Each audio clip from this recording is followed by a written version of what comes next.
السلام عليكم. الحديث الثاني والعشرون من أحاديث الأربعين النووية. إن الحمد لله نحمده ونستعينه ونستغفره ونعوذ بالله من شرور أنفسنا ومن سيئات أعمالنا، من يهده الله فلا مضل له ومن يضلل فلا هادي له. أشهد أن لا إله إلا الله وحده لا شريك له وأشهد أن محمدا عبده ورسوله. أما بعد، فإن خير الحديث كتاب الله وخير الهدي هدي محمد صلى الله عليه وسلم وشر الأمور محدثاتها وكل محدثة بدعة وكل بدعة ضلالة وكل ضلالة في النار. میرے بھائیو، آج کے درس میں آپ کے سامنے امام نووی رحمہ اللہ کی مشہور و معروف کتاب الاربعین کی حدیث نمبر 22 رکھوں گا. امام نووی رحمہ اللہ ایک مشہور و معروف امام ہیں. انہوں نے بخاری، مسلم، ابو داؤد، نسائی، ترمذی، ابن ماجہ میں سے ایسی 40 حدیثوں کا انتخاب کیا جو ان کی نگاہ میں اسلام میں دیگر احادیث کے مقابلے میں کچھ زیادہ ہی اہمیت رکھتی ہیں. تو یہ 40 احادیث جس کتاب میں انہوں نے لکھی وہ کتاب الاربعین کے نام سے مشہور و معروف ہے. ان احادیث میں سے 21 احادیث کے اوپر پہلے درس دے چکا ہوں اور آج حدیث نمبر 22 میں آپ کے سامنے رکھوں گا.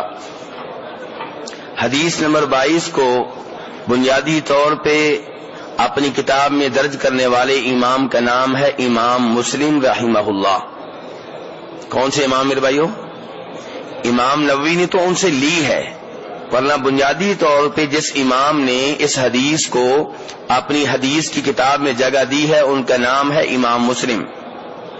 اور آپ میں سے اکثر بھائی جانتے ہوں گے کہ بخاری مسلم کی احادیث شک و شبہ سے بالاتر ہیں. بخاری مسلم میں موجود مسند اور متصل احادیث شک و شبہ سے بالاتر ہیں.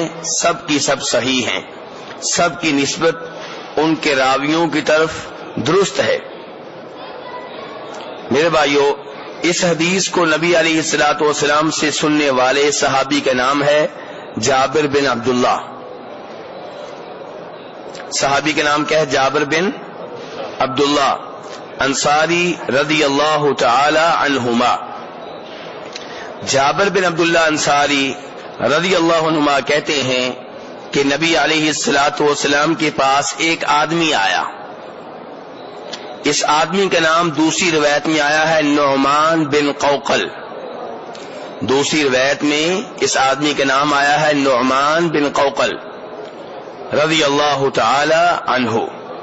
جابر بن عبداللہ کہتے ہیں اس حدیث کو بیان کرنے والے صحابی رضی اللہ تعالی عنہ کہ یہ آدمی نبی علیہ الصلوۃ والسلام کے پاس آیا اور آپ سے کہنے لگا، ارأیت یا رسول اللہ اذا صلیت الصلوات المکتوبات وصمت رمضان واحللت الحلال وحرمت الحرام ادخل الجنہ؟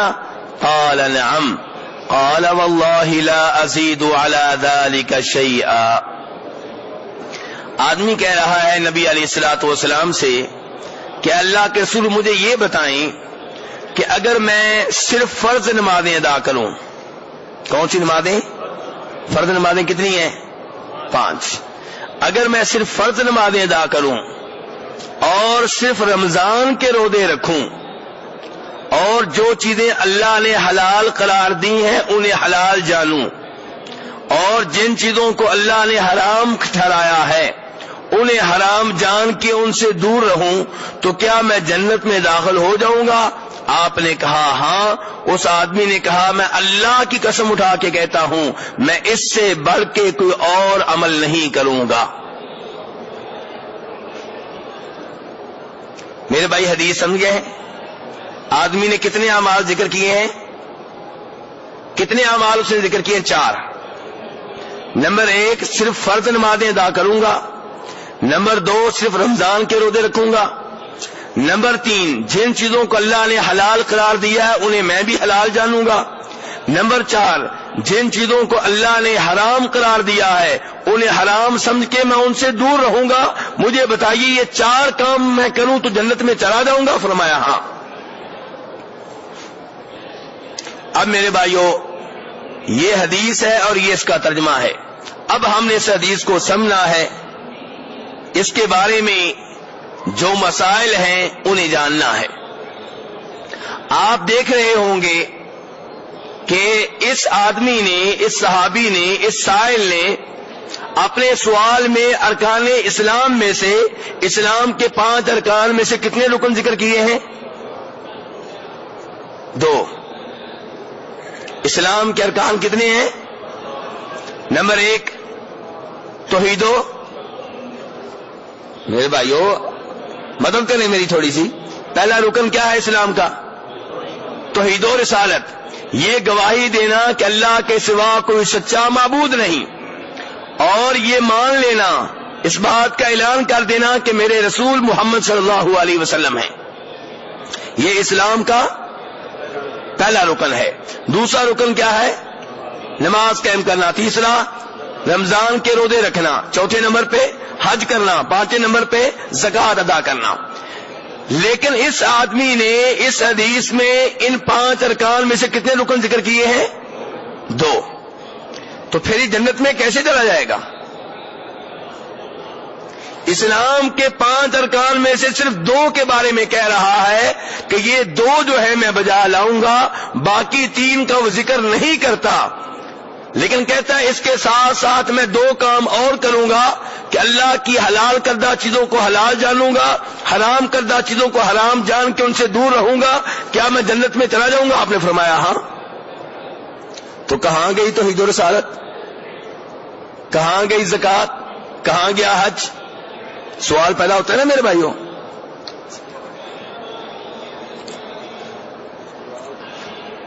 میرے بھائیوں مسئلہ یہ ہے کہ یہ سوال کرنے والا مسلمان تھا کہ کافر تھا؟ جی مسلمان تھا، تو اس کا مطلب یہ ہے کہ پہلے سے توحید و رسالت پہ ہے، توحید و رسالت پہ پہلے سے ہے وہ، اسی لیے تو مسلمان ہے۔ توحید و رسالت تو بنیاد ہے کسی آدمی کے مسلمان ہونے کی، تو پہلا رکن اس میں پایا جاتا ہے۔ اب باقی کتنے رکن رہ گئے؟ 2 رہ گئے نا۔ توحید و رسالت اس میں پہلے سے موجود ہے، نماز کا وہ وعدہ کر رہا ہے کہ میں پڑھوں گا، رمضان کے روزوں کے بارے میں وہ وعدہ کر رہا ہے کہ میں رکھوں گا، باقی کتنے رہ گئے؟ 2۔ کون کون سا؟ حج اور زکوٰۃ۔ کیا حج ہر ایک کو پر فرض ہے؟ نہیں، حج اس کے اوپر فرض ہے جس کے پاس حج کرنے کی طاقت ہو، اور وہ بھی زندگی میں ایک بار۔ نماز تو روز کا کام ہے، رمضان کے روزے تو ہر سال کا کام ہے، اس لیے حج کا ذکر نہیں ہے کیونکہ وہ ہر ایک کے اوپر فرض نہیں ہے۔ اس کے بعد رہے گی زکوٰۃ، تو زکوٰۃ کا بھی وہی سسٹم ہے۔ زکوٰۃ اسی کے اوپر فرض ہے جو مالدار ہے، صاحب حیثیت ہے، اور اس کا مال اس کے پاس 1 سال تک موجود ہے، 52.5 تولے چاندی کے برابر یا 7.5 تولے سونے کے برابر، اور جو غریب آدمی ہے اس کے اوپر زکوٰۃ فرض نہیں ہے۔ تو اس لیے ان 2 چیزوں کا اس حدیث میں ذکر نہ ہونا کوئی بڑی بات نہیں ہے۔ میرے بھائیوں یہ آدمی کہہ رہا ہے کہ میں فرض نمازیں پڑھوں گا، فرض سنتے اس نے ذکر نہیں کی، نفل ذکر نہیں کیے، اس کا مطلب یہ ہے کہ وہ ظہر کی کتنی رکعتیں پڑھے گا؟ 4، عصر کی، مغرب کی، عشاء کی، فجر کی 2، اور آپ کہہ رہے ہیں کہ یہ فرائض ادا کر لو تو جنت میں چلے جاؤ گے۔ اس سے یہ پتا چلا کہ سنتے چھوڑنا گناہ نہیں ہے، سنتے پڑھنی چاہیے، سنتوں کی بڑی تاکید آئی ہے، نبی علیہ الصلوۃ والسلام نے سنتوں کا اہتمام کیا ہے۔ کئی علماء کرام لوگوں کو یہ نہیں بتاتے کہ سنتے فرض نہیں ہیں، وہ کہتے ہیں کہ اگر بتا دیا کہ فرض نہیں ہے تو لوگ سنتے پڑھنا چھوڑ دیں گے۔ ہو سکتا ہے کئی میرے اوپر حیران ہو رہے ہوں کہ یہ آدمی اس مسئلے کو کیوں چھیڑ رہا ہے۔ میرے بھائی مسئلہ یہ ہے کہ اگر آپ نے لوگوں کے سامنے یہ ظاہر کیا کہ یہ سنتے بھی فرض ہیں، پھر انہوں نے پڑھی، یہ کون سی بڑی بات ہے؟ ان کو صحیح بات بتائیں، فرض نہیں ہے، اہمیت بہت زیادہ ہے، فضیلت بہت زیادہ ہے، پھر پڑھیں، یہ بڑی بات ہے۔ لوگوں کو صحیح مسئلہ بتایا جائے کہ یہ سنتے فرض نہیں ہیں لیکن اہمیت بہت ہے، فضیلت بہت ہے، نبی علیہ الصلوۃ والسلام نے بہت اہتمام کیا ہے، بلکہ ان میں سے 12 سنتے ایسی ہیں جو ادا کرے گا جنت میں اس کا محل بن جائے گا۔ کون سی 12؟ فجر سے پہلے، زور سے پہلے، زور کے بعد، کتنی ہو گئی؟ 8، اور مغرب کے بعد، عشاء کے بعد۔ یہ 12 سنتے جو ہیں جن کا لوگوں نے نام رکھا ہوا ہے سنن مؤکدہ سنتے، ان کی اہمیت اور زیادہ ہے۔ تہجد کی نماز کی بھی بہت زیادہ فضیلت ہے، اشراق کی 2 رکعتوں کی بھی بڑی فضیلت ہے، تحیت المسجد کا بھی اہتمام کرنا چاہیے، وضو کی 2 رکعتیں بھی ادا کرنی چاہیے، مغرب کی اذان کے بعد نماز سے پہلے بھی 2 نفل پڑھنے چاہیے۔ یہ سارے نوافل، یہ ساری سنتے، ان کی اہمیت اپنی جگہ پہ، ان کی فضیلت اپنی جگہ پہ، لیکن صحیح مسئلہ بتانا ضروری ہے کہ اگر کوئی یہ سنتے چھوڑے گا گنہگار نہیں ہے۔ اور یہ بھی بتانا چاہیے کہ روز قیامت، ترمذی شریف کی حدیث ہے، جب نمازوں کا حساب کتاب ہوگا، اگر کوئی آدمی فرض نمازوں میں پھنس گیا، اس کی کئی فرض نمازیں فیل ہو گئیں، اللہ کے ہاں قابل قبول نہ ہوئی، تو ان کی جگہ پہ سنتے اور یہ نفل کام آئیں گے، ان سے کمی پوری ہوگی۔ اور نبی علیہ الصلوۃ والسلام جو بخشائے تھے، جن کا جنتی ہونا پکی بات ہے، آپ یہ سنتے نہیں چھوڑتے تھے، ہمیں بھی نہیں چھوڑنی چاہیے۔ اور یہ سنتے کہاں پڑھنا افضل ہے؟ مسجد میں کہ گھر میں؟ جی، اور مسجد نبوی میں افضل ہے کہ گھر میں؟ جی، گھر میں، جی ہاں۔ یہ سنتے، یہ نوافل گھر میں پڑھنا افضل ہے، مسجد نبوی سے بھی افضل، اس میں کوئی شک و شبہ نہیں ہونا چاہیے۔ تو بہرحال میرے بھائیو، آدمی نے پہلا عمل جو بتایا وہ یہ ہے کہ میں فرض نمازیں ادا کروں گا۔ دوسرے نمبر پہ وہ صحابی کہتے ہیں میں رمضان کے روزے رکھوں گا۔ اب روزے تو اور بھی ہیں، شوال کے کتنے روزے رکھنے چاہیے؟ 6۔ شوال کے کتنے روزے رکھنے چاہیے؟ 6۔ اور ہر سوموار جمعرات کا روزہ رکھنا چاہیے۔ ہر مہینے میں 3 دن کے روزے رکھنے چاہیے، 13، 14، 15 تاریخ کو، 10 محرم کا، 9 محرم کا روزہ رکھنا چاہیے، عرفات کی 9 تاریخ کا روزہ رکھنا، کیا مہینہ ہے؟ ذی الحجہ، جی ہاں، ذی الحجہ کی 9 تاریخ یعنی یوم عرفات کا روزہ رکھنا چاہیے۔ لیکن یہ سارے روزے جو ہیں فرض نہیں ہیں، رکھیں گے ثواب بہت ہے، فضیلت بہت ہے، لیکن یہ فرض نہیں ہے۔ اور جو رمضان کے روزے رکھے گا، صحیح حدیث ہے، بخاری شریف میں آتی ہے، فرمایا نبی علیہ الصلوۃ والسلام نے، من صام رمضان ایمانا واحتسابا غفر له ما تقدم من ذنبی، جس نے رمضان کے روزے ایمان کی حالت میں رکھے، اللہ سے ثواب لینے کے لیے رکھے، اس کے پہلے سارے گناہ معاف ہو جاتے ہیں۔ میرے بھائیوں، تیسرا عمل صحابی نے یہ ذکر کیا تھا کہ اللہ کی حلال چیزوں کو حلال جانوں گا۔ یہ چھوٹا عمل ہے کہ بڑا عمل ہے؟ یہ کون سی بات رہی اللہ کی حلال چیزوں کو حلال جاننا؟ یہ پانی حلال ہے جی، پی لو، یہ بھی کوئی بہادری ہے میرے بھائیوں؟ جی، اللہ کی حلال چیزوں کو حلال جاننا یہ بھی عقیدے اور شریعت کے لحاظ سے بڑی بات ہے، کیونکہ آپ نے دیکھا ہوگا آپ کے گلی محلے میں ایسے نام نہاد صوفی موجود ہیں، ایسے نام نہاد پیر موجود ہیں جو اللہ کی حلال کردہ چیزوں کو اپنے اوپر حرام کر لیتے ہیں۔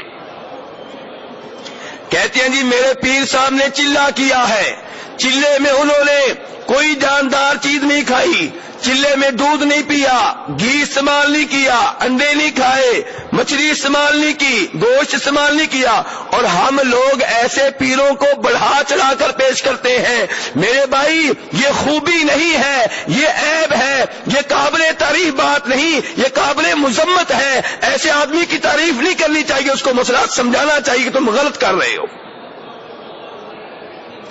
اللہ کی حلال کردہ چیزوں کو اپنے اوپر حرام نہیں کرنا چاہیے. اللہ نے اس چیز کی اجازت اپنے نبی کو بھی نہیں دی علیہ الصلاۃ والسلام. اللہ نے اپنے نبی کو بھی اجازت نہیں دی کہ اللہ نے جو چیزیں حلال کر دی ہیں ان میں سے نبی علیہ الصلاۃ والسلام اپنے اوپر کسی چیز کو حرام کر لیں. اللہ نے کہا یہ کام نہیں چلے گا. یہ اپنی طرف سے نہیں کہہ رہا. کون سا سپارہ ہے؟ کون سا سپارہ میرے بھائیو؟ 28واں سورہ تحریم. اللہ فرماتے ہیں یا ایھا النبی لما تحرم ما احل اللہ لک تبتغی مرضات ازواجک واللہ غفور الرحیم.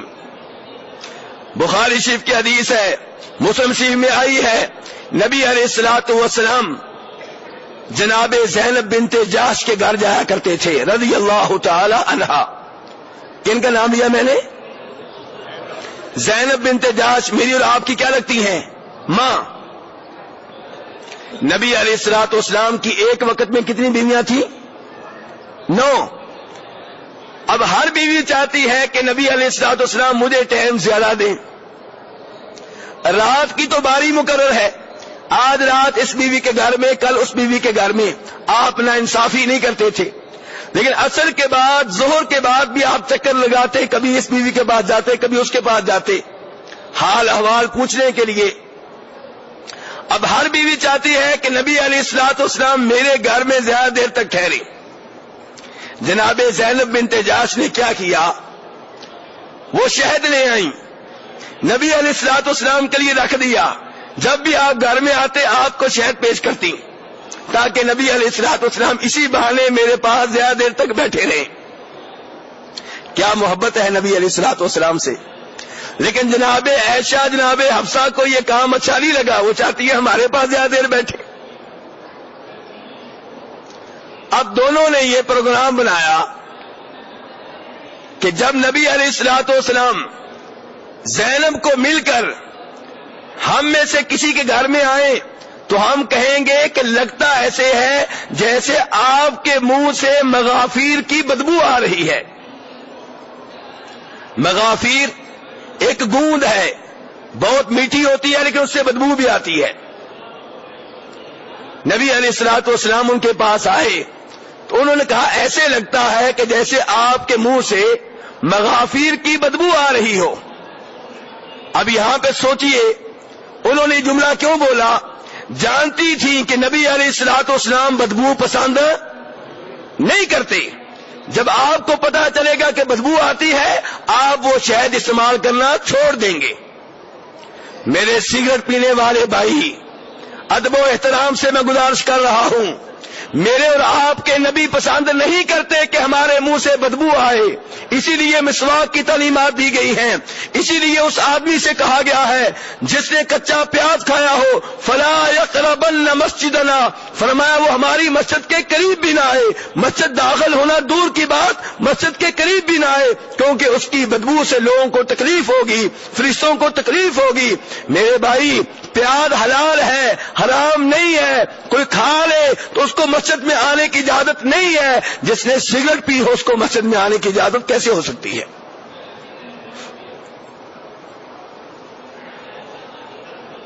میرے بھائی ٹھنڈے دل سے سوچئے، سگریٹ پیتے ہوئے آپ کو 30-40 سال ہو گئے ہیں.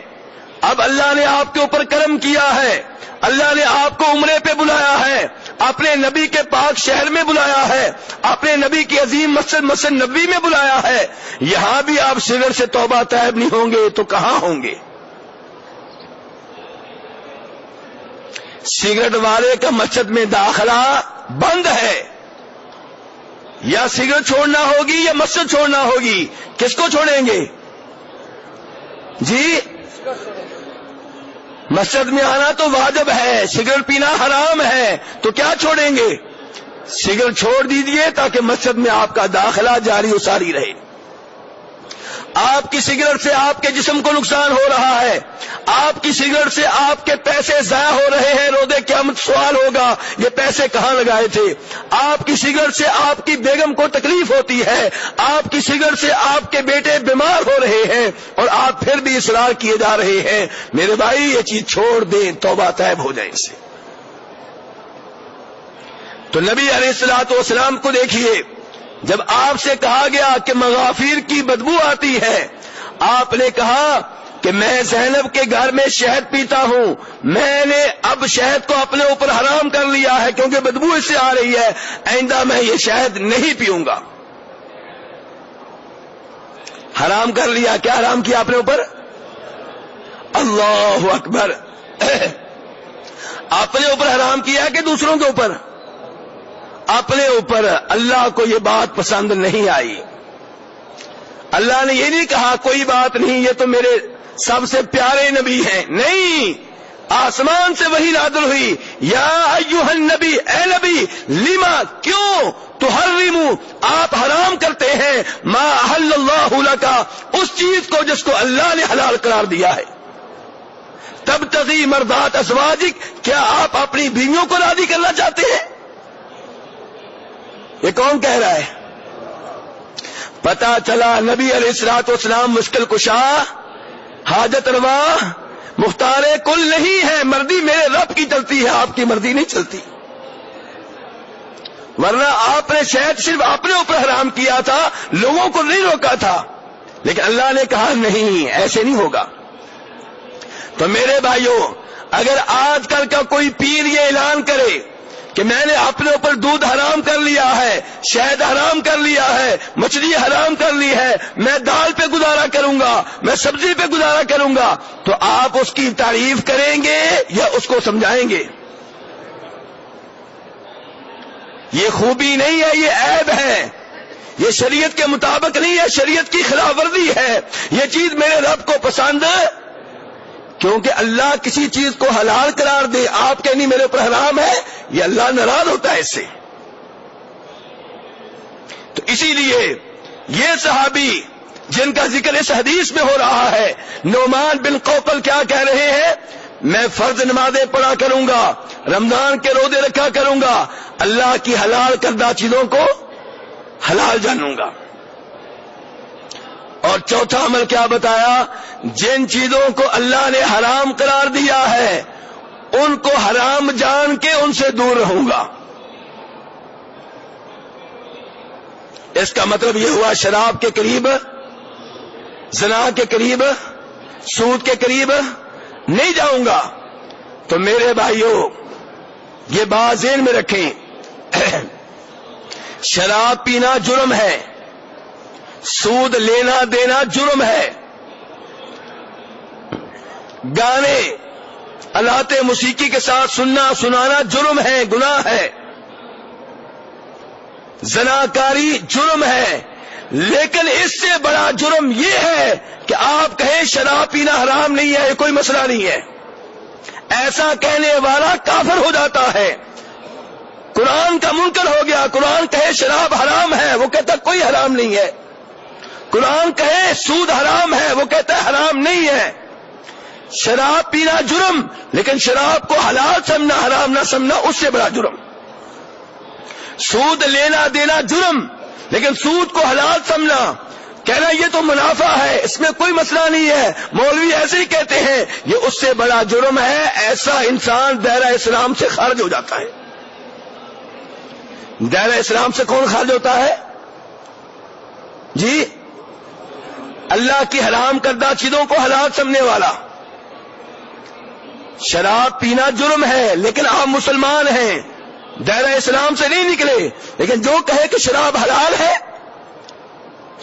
ایسے ہی میرے بھائیوں نماز کو آپ لے لیں۔ ایک آدمی نماز پڑھنے میں سستی کرتا ہے، نماز نہیں پڑھتا کئی دفعہ، جرم کر رہا ہے، گناہ کر رہا ہے، لیکن جو کہے کہ میرے اوپر نماز واجب ہی نہیں، مجھے اللہ نے نمازیں معاف کر دی ہیں، میں پہنچ گیا ہوں، میرے بھائیوں ایسا آدمی مسلمان نہیں رہتا، کافر ہو جاتا ہے۔ کوئی بھی دائرہ شریعت سے باہر نہیں ہے. اور نبی علیہ الصلوۃ والسلام نے فرمایا تھا، بخاری شریف کی حدیث ہے، فرمایا تھا لَيَكُونَنَّ مِنْ أُمَّتِي أَقْوَامٌ يَسْتَحِلُّونَ الْحِرَى وَالْحَرِيرَ وَالْخَمْرَ وَالْمَعَازِفَ. فرمایا میری امت میں ایسے لوگ آئیں گے، ایسی قومیں آئیں گی جو کہیں گے کہ زنا جو ہے یہ حلال ہے، حرام نہیں ہے. جو کہیں گے کہ ریشم کا کپڑا ہمارے لیے حلال ہے، جو کہیں گے شراب ہمارے لیے حلال ہے، حرام نہیں ہے. مولوی ایسی سختی کرتے ہیں. کہیں گے موسیقی کے آلات، گانا بجانے کے آلات یہ سارے حلال ہیں، حرام نہیں ہیں. اسی حدیث کے آخر میں آپ فرماتے ہیں پھر اللہ کیا کرے گا؟ اللہ ان کے اوپر پہاڑ گرا دے گا اور ان میں سے کئی لوگوں کی شکلیں اللہ بندروں جیسی بنا دے گا، خنزیروں جیسی بنا دے گا، قیامت تک وہ ایسے ہی رہیں گے. کتنا بڑا جرم ہے شراب کو حلال سمجھنا، زناکاری کو حلال سمجھنا، آلات موسیقی کے استعمال کو حلال سمجھنا، اتنا بڑا جرم ہے. فرمایا کہ اللہ ایسے کئی لوگوں کو خنزیر اور بندر بنا دیں گے. اور حدیث بخاری شریف کی ہے. اس لیے میرے بھائیوں اپنے بچوں کی اچھی تربیت کریں. آپ کے وہ بچے جو انگریزی اداروں میں پڑھتے ہیں، عیسائی اداروں میں پڑھتے ہیں، انگلینڈ اور یورپ اور امریکہ سے پڑھ کر آتے ہیں، ان سے ہمیں خطرہ ہے، کیونکہ ان میں سے کئی شراب کو معمولی جرم سمجھتے ہیں، زناکاری کو معمولی جرم سمجھتے ہیں. اگر ان میں سے کوئی خود شراب نہیں بھی پیتا تو وہ کہتا ہے کہ لیکن حرام نہیں ہے، سختی نہیں کرنی چاہیے. اور میں یہ بتا رہا ہوں کہ شراب پینا اتنا بڑا جرم نہیں ہے جتنا بڑا جرم یہ ہے کہ شراب کو آپ حلال سمجھیں، زناکاری کو آپ حلال سمجھیں. اسی لیے جب اس عظیم صحابی نے کہا کہ میں اللہ کے حلال کردہ چیزوں کو حلال جانوں گا، حرام کردہ چیزوں کو حرام جانوں گا، فرض نمازیں ادا کروں گا، رمضان کے روزے رکھوں گا، تو آپ نے فرمایا تم جنت میں جا سکتے ہو. اور یہاں سے یہ بھی پتا چلا کہ صحابہ کرام کے عزائم کتنے بلند تھے. ہم آج کل مولویوں کے پاس کس لیے آتے ہیں؟ مولوی صاحب کوئی وظیفہ بتائیں میرا کاروبار بڑھ جائے، مولوی صاحب کوئی عمل بتائیں جس سے میری اولاد بڑھ جائے. اور صحابہ کرام آپ کے پاس کس لیے آتے ہیں؟ اللہ کے رسول ایسے اعمال بتائیں جن کو کر کے ہم جنت میں پہنچ جائیں. ان کے عزائم بڑے بلند ہیں. میرے بھائی رزق مانگنا جرم نہیں ہے، آپ وظیفہ کریں، دعائیں کریں، لیکن کبھی جنت کے بارے میں بھی سوچیں. کبھی ایسا عمل بھی پوچھیں آ کے مولوی صاحب سے کہ کون سا عمل ہے جو میں کروں تو جنت میں چلا جاؤں. ہم ہمیشہ وظیفے پوچھتے ہیں رزق میں برکت ہو جائے، رزق بڑھ جائے. تو میرے بھائی یہ بھی پوچھا کریں کون سے اعمال ہیں جن سے بچ کے میں جہنم کی آگ سے بچ سکتا ہوں. صحابہ کرام کے عزائم بڑے بلند تھے، وہ جنت کے بارے میں سوچتے رہتے تھے. اور میرے بھائیوں جنت اللہ کی بڑی عظیم نعمت ہے. حدیث قدسی ہے، اللہ تعالیٰ فرماتے ہیں کہ میں نے اپنے نیک بندوں کے لیے وہ نعمتیں تیار کی ہیں، وہ جنت تیار کی ہے، جنت کی وہ نعمتیں تیار کی ہیں جو کسی آنکھ نے دیکھی نہیں، کسی کان نے سنی نہیں، اور کسی دل نے ان کا تصور بھی نہیں کیا. ایسی نعمتیں ہیں کہ جو ہم سوچ بھی نہیں سکتے. اسی لیے نبی علیہ الصلوۃ والسلام ایک حدیث میں فرماتے ہیں جنت میں ایک کوڑے کے برابر جگہ مل جائے. کتنی جگہ مل جائے؟ کوڑا کتنا ہوتا ہے؟ اتنا ہوتا ہے. فرمایا ایک کوڑے کے برابر جنت میں جگہ مل جائے. یہ جگہ دنیا اور دنیا میں جتنی بھی نعمتیں ہیں، جتنے بھی خزانے ہیں ان سے بہتر ہیں. ہاں جی، جنت مدینے سے بہتر ہے کہ بہتر نہیں ہے؟ مدینے سے کہیں بہتر، مکہ سے کہیں بہتر. یہ میں کیوں یہ مثال دی ہے مدینہ کی؟ کیونکہ ایسے لوگ پیدا ہو چکے ہیں جو لوگوں کے عقائد خراب کر رہے ہیں، وہ مدینہ کے فضائل بیان کرتے کرتے اتنا آگے جا چکے ہیں کہ یہ سمجھتے ہیں کہ شاید مدینہ جنت سے بھی افضل ہے، نعوذ باللہ من ذالک۔